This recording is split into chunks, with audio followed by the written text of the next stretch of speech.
nicaragüenses, todo el espectro político nacional, el que tiene que enfrentarse a ese monstruo y el que tiene que resolver el problema de esta nación, que es volver a crear una república.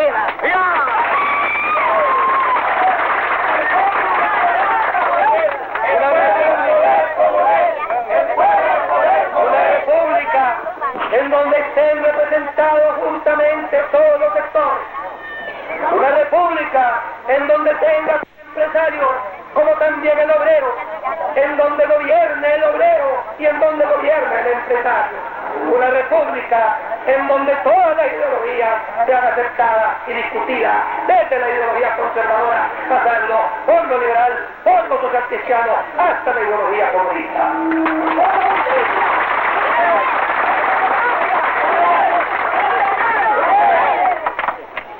Y ese es el futuro de UDEL. Ese es el gran futuro de UDEL. Romper los moldes clásicos, los moldes tradicionales que ha vivido nuestro pueblo para establecer una república pluralista. La bala que me hiera será bala con alma. El alma de esa bala será como sería la canción de una rosa si las flores cantaran el dolor de un topacio, si las piedras olieran una piel de una música, si no fuese posible. Mi mamá, Margarita Cardenal de Chamorro, era una mujer muy enérgica, de una gran energía, de una gran, de una personalidad muy llamativa, pues muy fuerte, en el sentido de que tenía sus opiniones y era muy afín a Pedro, era muy cercano, porque a mi papá, Pedro Joaquín Chamorro Zelaya, era un intelectual que más que nada vivía en una biblioteca leyendo, y era bastante ausente, pero él, la presencia de mi papá fue importantísima también, porque mi papá era un romántico de la política y de la familia tradicional, porque toda su familia de él, los Chamorros, venían pues protagonizando mucho en la política y había un montón de personajes que Pedro admiraba, de mis abuelos. Entonces el romanticismo político de mi papá y la energía de mi mamá fue una combinación bien fuerte, pues, en el carácter de Pedro. Fue una combinación muy afortunada, mejor dicho. Y uno viene marcado en su vida histórica. ¿Un factor cuál es? Yo creo que el ambiente familiar donde Pedro creció y se formó. Allí fue viviendo él las prácticas religiosas, las actitudes profundas ante la vida, ante Dios. Y en segundo lugar, creo yo que su vivencia en el Colegio Centroamérica dejó una marca muy profunda en Pedro Joaquín, en cuanto a su vivencia religiosa y en cuanto a la profundidad de su fe. Lo recuerdo fogoso, apasionado. Me quedó siempre la impresión, aunque no puedo precisar los momentos, de que él desde esa época admiraba enormemente, y yo compartía esa admiración por su bisabuelo, Pedro Joaquín Chamorro, que fue presidente de Nicaragua, especialmente de la proclama que Pedro Joaquín Chamorro lanzó cuando era prefecto del Departamento Oriental contra Walker, y esa nos enardecía a ambos de patriotismo, y desde entonces quedó esa imagen en mí de que Pedro quería emular a su bisabuelo. Pedro Joaquín fue la persona más cercana a mí durante mi infancia, y también durante la juventud, pero sobre todo desde el comienzo, que ya empezamos a ser relacionales, fuimos muy unidos. Éramos primos, hermanos, pero más que hermanos, lo que nos unía.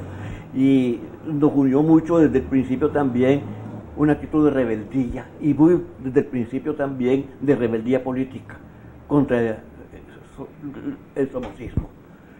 Y en el colegio también éramos rebeldes. Odiaba el servilismo. Si alguien era servil en la clase, él ya no podía tener amistad y era difícil que se pudiera juntar con aquella persona. Éramos maravillosamente alegres. Había un problema así con él, tenía mucha suerte con las damitas y entonces había que defenderse de Pedro porque tenía tal fuerza que cuando me tocaba a mí, por ejemplo, la muchacha más guapa y yo me descuidaba, me decía, Aristide, ya no tenemos cigarrillos, voy a comprar. Cuando regresaba, Pedro se me había desaparecido y se me había llevado la muchacha. Después fue a estudiar leyes a México. Una vez que la universidad de aquí en Nicaragua tuvo muchas dificultades con Somoza García. Se graduó ahí de abogado y entonces vino a la prensa a ejercer el periodismo, innovar el periódico. Él tenía unos rasgos también de lo más patriarcales. Como mi papá murió cuando él estaba soltero, creo yo, no, ya estaba casado Pedro. Él fue el que asumió primero la prensa, antes de que muriera mi papá. Y después él se hizo cargo de toda la familia, pues él como de mi mamá y de todos los que estábamos solteros entonces. Yo me imagino que ha de haber sido el factor que lo hizo a él desarrollar ese aspecto en su personalidad de patriarca de la familia, pues. Él siempre fue una combinación en lo personal, firme creyente de los valores familiares. Él era allí sin llegar nunca a ser ultramontano, ¿eh? Nunca fue ultramontano, nunca fue ridículo, pero definitivamente él era conservador. Pero en materia social, él era un socialdemócrata. Él no aceptaba las rigideces de las exageraciones ideológicas de la extrema izquierda, pero tampoco aceptaba la falta de conciencia, digamos, del capitalismo grosero, sin sentido humano. Entonces él no cambió, siempre fue el mismo Pedro Joaquín. Curiosamente, desde muy temprana edad fue imbuido por profundas ideas sociales que no formaban parte del pensamiento del Partido Conservador del cual provenía él familiarmente. En primer lugar, todo el movimiento del 44, el movimiento estudiantil del 44, era un movimiento muy imbuido por ideas sociales, pero sobre todo porque Pedro Joaquín, cuando él llega alrededor de sus 20 años a México, queda profundamente imbuido por el pensamiento liberal social de la Revolución Mexicana. Tan es así que Pedro Joaquín hace su tesis sobre el derecho del trabajo. Entonces, alguien que venía de una estirpe conservadora, escribir sobre el derecho del trabajo, los derechos de los trabajadores, el derecho a la sindicalización, significaba una total ruptura. Pensar que Pedro Joaquín, a los 53 años que lo matan, había evolucionado hacia posiciones progresistas es un error. Fue progresista desde su muy temprana edad. Creo que hubo una evolución, ¿no?